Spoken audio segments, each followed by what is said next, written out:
Daily Words of God. When he was being chastised by God, Peter prayed, "O God, my flesh is disobedient, and you chastise me and judge me. I rejoice in your chastisement and judgment, and even if you do not want me, in your judgment I behold your holy and righteous disposition. When you judge me, so that others may behold your righteous disposition in your judgment, I feel content. If it can show forth your disposition and allow your righteous disposition to be seen by all creatures, and if it can make my love of you purer, so that I can attain the image of one who is righteous, then your judgment is good, for such is your gracious will. I know that there is still much in me that is rebellious, and that I am still not fit to come before you. I wish for you to judge me even more, whether through a hostile environment or great tribulations. No matter how you judge me, to me it is precious. Your love is so profound, and I am willing to lay myself at your mercy without the slightest complaint." This is Peter's knowledge after he experienced the work of God, and is also a testimony to his love of God. Today, you have already been conquered. But how is this conquest expressed in you? Some people say, "My conquest is the supreme grace and exaltation of God."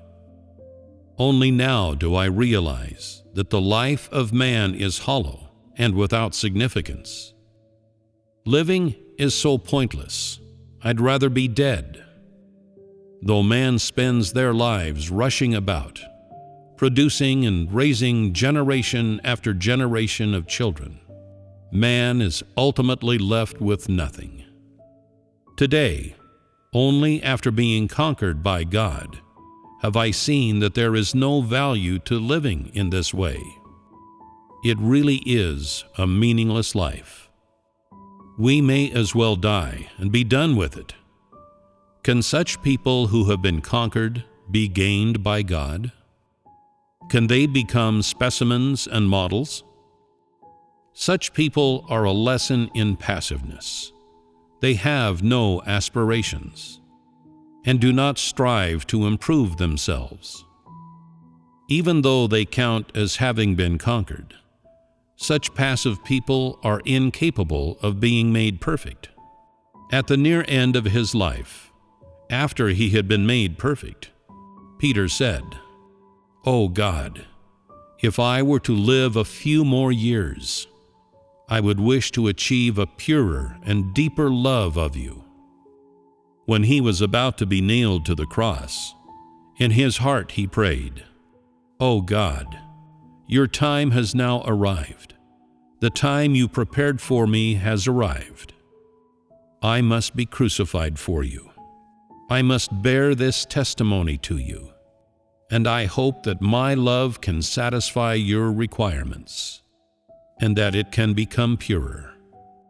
Today, to be able to die for you and be nailed to the cross for you is comforting and reassuring to me, for nothing is more gratifying to me than to be able to be crucified for you and satisfy your wishes, and to be able to give myself to you, to offer up my life to you.